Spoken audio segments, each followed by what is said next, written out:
Bonjour, ce week-end nous étions à Albi dans le sud de la France pour la finale du championnat de France Superbike et si nous connaissons déjà les champions Moto3 et Supersport, il reste encore à décerner les places de vice-champion mais aussi et surtout les titres de Superbike puisqu'il manque qu'un point à Leblanc pour être titré en Pirelli 600. 3 pilotes sont encore en course pour cette couronne et nous allons faire découvrir aussi un petit peu l'univers très sympathique des sidecars.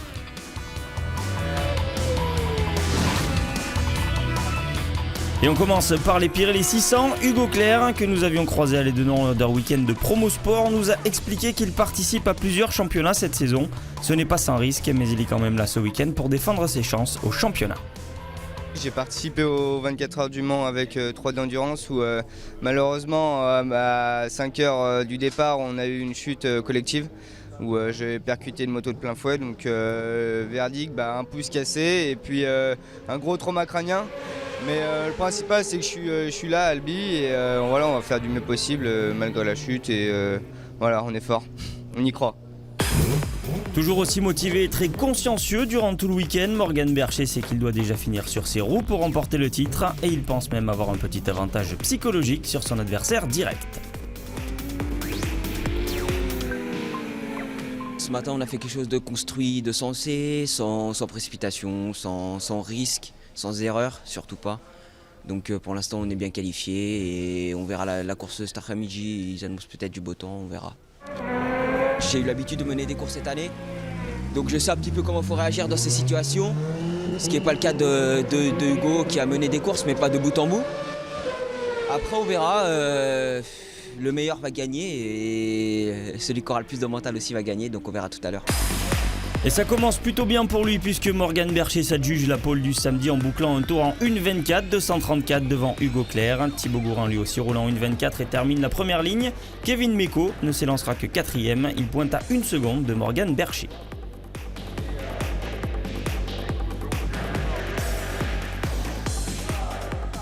Et à l'extinction des feux, c'est Hugo Clerc qui décolle le mieux. Imité justement par Kevin Mecco qui vire en 3ème position au premier virage. Et Thibaut Gourin était aux premières loges pour assister à ça.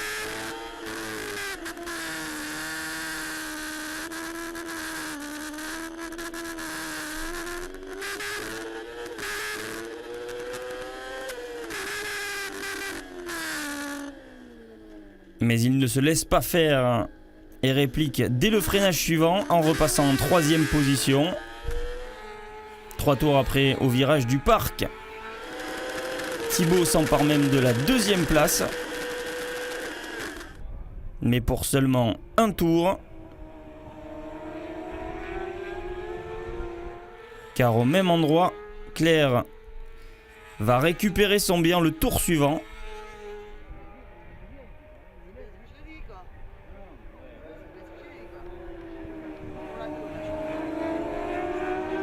Un freinage du parc très important durant tout le week-end.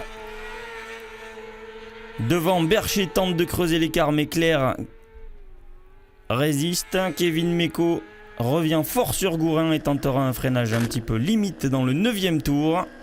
Il s'excusera d'ailleurs dans la foulée pour finalement terminer 4ème de la course. Juste devant Texier, qui a réalisé une superbe remontée puisqu'il partait de la 15ème position sur la grille. Et au final, c'est donc Morgan Bercher qui remporte la course devant Clerc et Gourin, qui perd là toute chance d'être titré cette année. Cela se jouera donc entre Clerc et Bercher pour le titre de champion Pirelli 600 2013.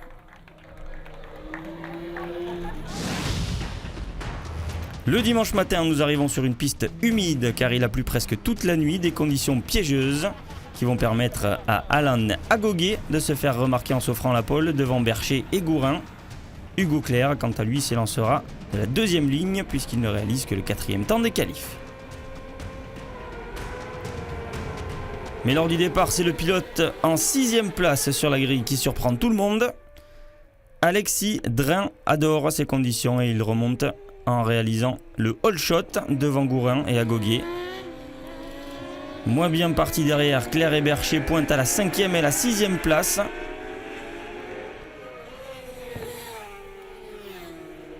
Alors que Drin devant déroule. Au tour suivant, justement au freinage du parc, c'est Rodriguez qui part à la faute, alors que lui aussi avait réalisé un superbe départ. Sans dommage pour le pilote, heureusement.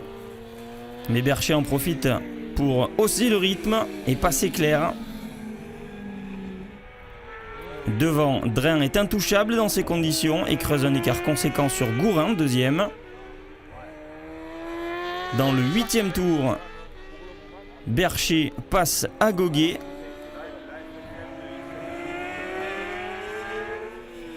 Claire limite quelques virages plus loin. Et grâce à sa 3e place et à la 4e de Claire, Bercher remporte donc le titre de champion Pirelli 600 2013.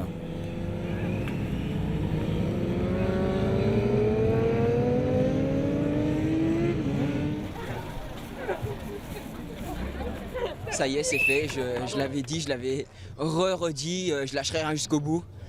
C'est une des courses les plus dures mentalement, je pense, que j'ai jamais fait, avec des conditions relativement compliquées. Après, j'ai rien lâché jusqu'au bout. Je savais pourquoi j'étais là. Et voilà, aujourd'hui, j'ai prouvé pourquoi j'étais là. Et on peut compter sur moi pour en tout cas déjà pour l'année qui vient. Pourtant, à égalité de points, Bercher remporte le titre au nombre de victoires sur la saison, puisqu'il en compte 7 contre une seule pour Hugo Claire. Gourin est solide 3e avec 203 points. En Moto 3 ce week-end, il y avait le retour du numéro 20 sur la grille Moto 3. Et non, ce n'est pas Jules Danilo venu faire une pige, mais un autre pilote du CEV, le championnat espagnol de vitesse, Fabio Quartararo, est venu tester le niveau français au guidon de la superbe Kalex KTM du team PMS. Sans surprise et vu la puissance de la moto, il a dominé les deux courses devant un Enzo Boulom solide tout le week-end qui termine 2 fois 2e et conforte par là même sa 2e place au général et son titre de champion de France de Challenge de l'avenir. Samantha Pérez aussi était présente à Albi. La seule représentante féminine de la catégorie a pu compter sur des passionnés et fans de moto pour pouvoir rouler ce week-end. En fait, j'avais plus de pneus et le budget est un peu serré. Donc j'ai fait un petit panneau avec écrit SOS, besoin de pneus, faites des dons. Et je me suis assise devant notre tunnel entre midi et 2.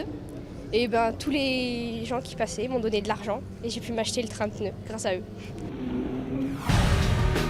En super sport, le titre est gagné pour Ginès depuis Dijon, mais la place de vice-champion est encore possible pour 4 pilotes. Mayas, Salchaud, Debise et Bertin vont se disputer les places restantes sur le podium.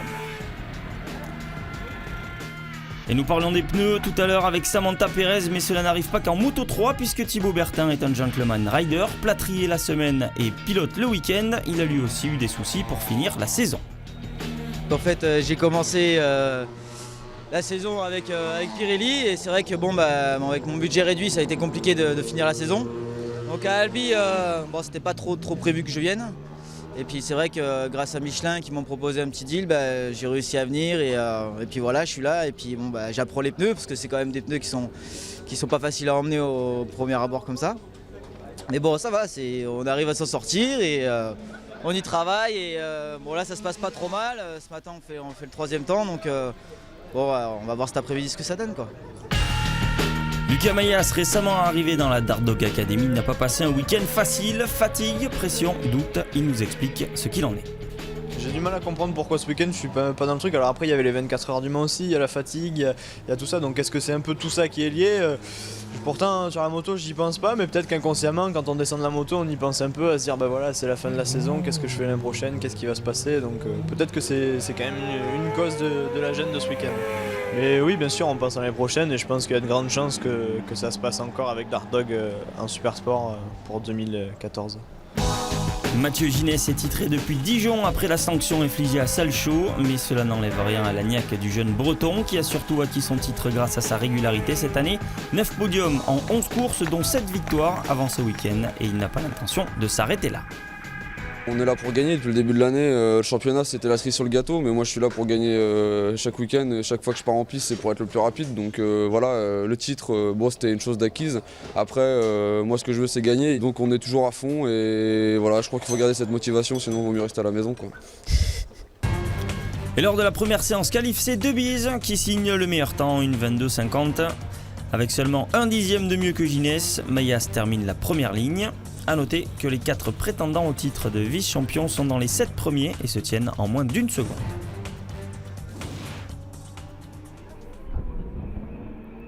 Et le départ est donné et c'est Debise qui reste en tête. Seul Camus manque un petit peu son départ et vire en 7ème position au premier virage. Mais la course est neutralisée dès le 2e tour. Après la chute de Kevin Zalaï, heureusement, les nouvelles sont rassurantes pour le pilote. Un 2e départ est donc donné. Et c'est toujours Valentin Debise sur la Honda du team Tech-Max qui reste en tête devant Mayas, mieux parti que son coéquipier de la Dart Dog Academy. Mais celui-ci reprend sa 2e place très rapidement. Il revient sur son coéquipier tout d'abord. Et il profite d'une grosse frayeur de Mayas pour prendre l'avantage sur celui-ci. Camus, quant à lui, assure sa 4e place, en étant même à un moment menaçant sur Mayas. Mais le spectacle a lieu juste derrière lui, car on assiste à un mano à mano splendide entre Nicolas Salchaud et Thibaut Bertin, qui s'échangent leur place quasiment à chaque virage.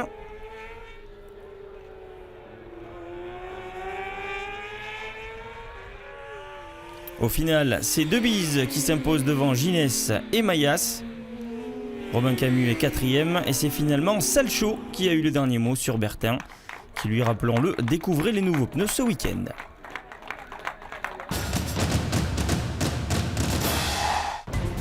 Et pour la 2e course, c'est plus difficile pour Valentin Debise, auteur de la pole la veille. Il ne partira que 7e ce dimanche sous des conditions piégeuses. Sur une piste très humide, c'est Ginès qui prend la pole devant Salchaud et Bertin. Mayas partira 4e. Et c'est sur une piste séchante que les pilotes s'élancent et c'est très chaud dans le premier virage entre Salchaud, Bertin, Ginès et Mayas. Salchaud a coupé la chicane et c'est Bertin qui va s'emparer de la tête dès le premier tour.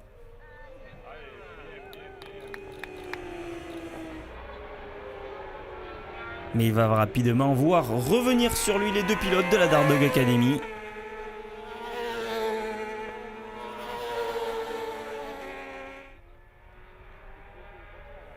Mayas, très déçu de son week-end jusque-là, veut enfin décrocher sa première victoire de la saison et va s'envoler en tête. Alors que Ginès, lui, passera Bertin à la mi-course. Le trio de tête est alors connu. Mais derrière, Debise remonte jusqu'à la 4e place. Alors que Salchaud sombre au classement, il terminera 7e. Victoire donc, première victoire de la saison pour Lucas Mayas. Et la 4e place de Debise lui permet de reprendre la place de vice-champion de France avec seulement 2 points de plus que Mayas, qui remporte là sa première victoire de la saison.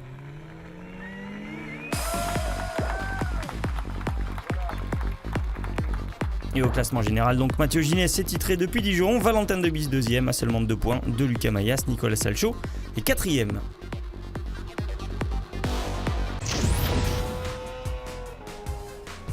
Parlons maintenant d'une catégorie peu connue du public et pourtant toujours très impressionnante. Les sidecars sortent de véhicules hybrides à 3 roues avec un pilote et un passager. Explication de ce qu'est réellement le sidecar par les leaders du championnat F1, l'équipage de Lannoy Lavorel. Le châssis F1, c'est un châssis long avec un 1000 cm3. Le châssis court, c'est donc 600 cm3. Donc les 2 catégories roulent ensemble, bien sûr. Mais par contre, il y a un classement séparé. C'est une très belle classe, le châssis court pour les, on va dire, pour ceux qui démarrent. Ça permet aux jeunes de venir, donc ça permet déjà d'apprendre, parce que ça c'est quand même des machines assez dures à piloter. Et pour apprendre, pour démarrer, pour les jeunes, c'est quand même c'est une belle catégorie le châssis court. Et malgré la grosseur des machines et la difficulté de les amener, les courses sont toujours très disputées. Comment expliquez-vous cela ? On a pas mal de jeunes aussi qui arrivent, donc ça relève un petit peu aussi le niveau puisque ça bagarre un peu plus, donc c'est bien, hein, c'est ce qu'il faut aussi. Nous, ça nous maintient un petit peu parce que voilà, on essaye aussi d'être un peu plus performant et les jeunes qui arrivent sont très performants, donc c'est bien. Le passager ou singe, comme on les appelle, joue un rôle primordial car il agit sur la tenue de route du side. Le rôle du singe, c'est d'aider à faire tourner le châssis, à avoir la motricité et voilà quoi. Il faut être bien placé au bon moment, dans les bons virages pour les trajectoires, pour la fluidité du passage en courbe, quoi. Quand il pleut, c'est totalement différent. Les positions ne sont pas les mêmes. Il faut être encore plus là pour la motricité, pour moins que ça glisse, faut charger tout le temps pour que le châssis ne glisse pas, quoi. Et leader de la catégorie F2, l'équipage Le Guen Cacciolato est un couple à la vie comme sur la piste. Il pèse pour nous les pour et les contre de chaque catégorie. Il y a des bons côtés, vraiment des bons côtés. Bon, évidemment, il y a des engueulades comme dans la vie qui se retranscrivent sur le site car aussi. Mais ouais, c'est très sympa. Il y a pas mal de gens qui débutent par le F2 et ensuite passent au châssis long. Et avec le châssis long, on perd un petit peu le contact qu'on a avec le passager parce que le passager se retrouve très loin de nous. Et du coup, c'est vrai que sur le F2, c'est très sympa parce qu'on est tout le temps au contact, etc. Et c'est vrai que quand on claque un gros freinage, ça fait du bien de savoir que son passager ou sa passagère en l'occurrence est bien là. Et ça, c'est des sensations qu'on n'a pas sur le châssis long, mais pourquoi pas. Et pour la première course du week-end, c'est Delannoy-Lavorel qui signe la pole en catégorie F1 devant les jeunes outsiders Huet et Harifon. En catégorie F2, c'est l'équipage Leblon-Farnier qui est en tête. Ils partent 5e sur la grille. Et auteur d'un superbe départ, Huet et Harifon s'installent en tête dès le premier virage.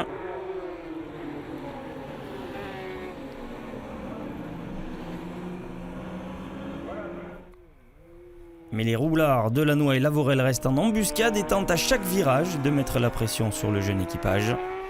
Mais le numéro 56 tient bon en ce début de course. Mais l'écart diminue.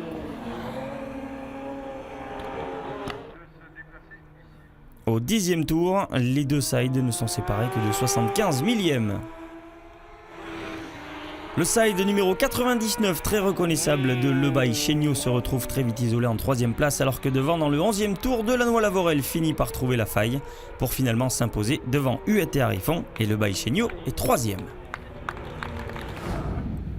Le dimanche, sous la pluie, les courses sont réduites à 8 tours, et c'est toujours Delannoy-Lavorel qui réalise la pole devant Huet et Harifon. Pas très à l'aise dans ces conditions, les leaders F2 Le Guen et Cacciolato ne sont que 10e sur la grille. Et c'est le même scénario au départ, les jeunes du numéro 56 s'envolent mieux que les moins jeunes du side numéro 1. Mais cette fois-ci, l'espoir sera de courte durée. Puisque dans le 3e tour, l'équipage du side numéro 1 hausse le rythme et passe Huet et Harifon qui se retrouvent vite isolés en seconde place. Malgré le retour en fin de course de Lebaille Chéniaud, qui ne termine qu'à 1 seconde 58 derrière. 10e sur la grille, l'équipage Le Guen Cacciolato remonte jusqu'à la 7e place et termine 2e de la course en catégorie F2, ce qui est synonyme de titre de champion de France F2 pour l'équipage du side numéro 256. Quant à Delannoy-Lavorel, leur deuxième victoire du week-end leur permet de remporter le titre de champion de France F1.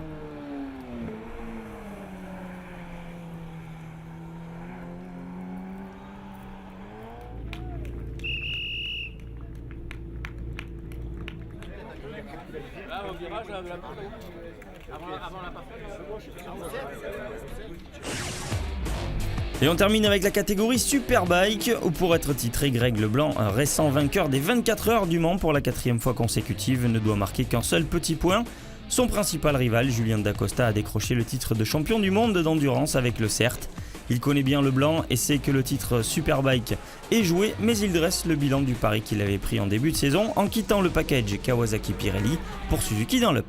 On sait très bien qu'il manque un peu de performance face à la concurrence nouvelle, jeune.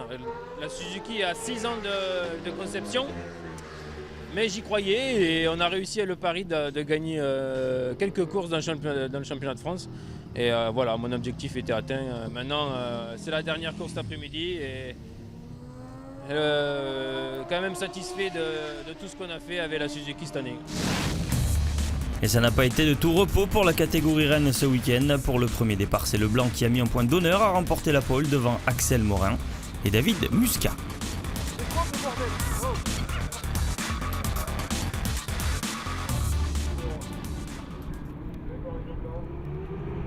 Et on est à la barbe des pilotes plus anciens, c'est Axel Morin qui réalise le meilleur départ devant Leblanc et Muscat. Mais malheureusement, il est vite repris par Leblanc dès les premiers virages.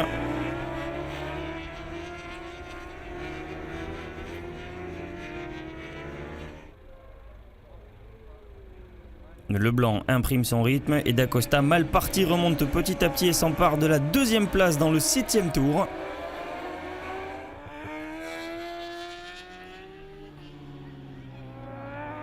Mais la course est arrêtée car Jonathan Hart et Nicolas Pouer chutent dans la chicane du séquestre. Leurs motos prennent feu et la course est neutralisée.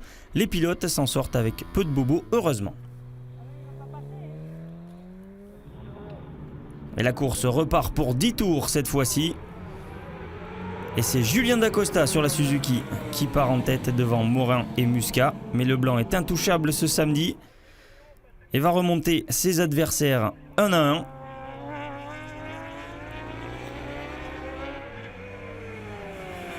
Il va d'abord attaquer David Muscat sur sa Ducati 1198. Puis Axel Morin au freinage du parc. Alors que Dacosta l'entend revenir.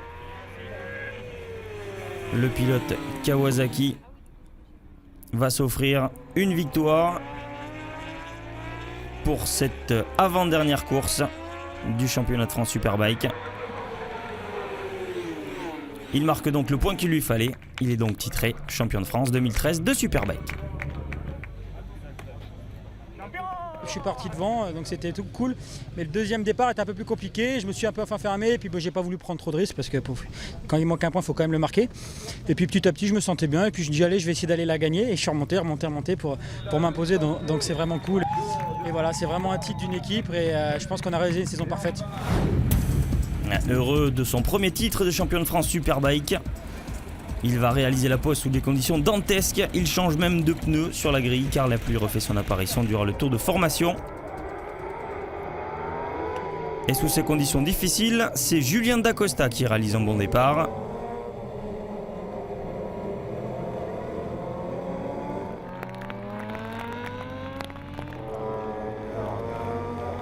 Mais Leblanc va chuter au deuxième tour.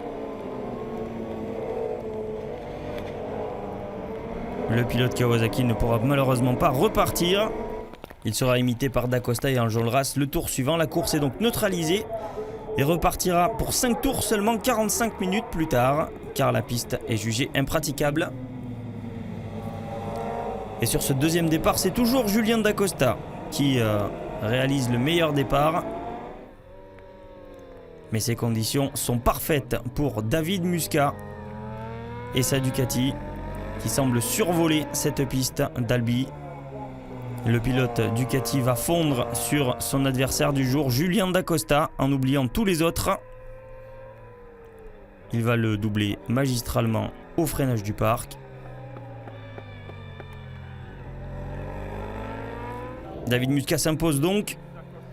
A noter que Axel Morin coiffe Dacosta sur le poteau pour la seconde place du podium.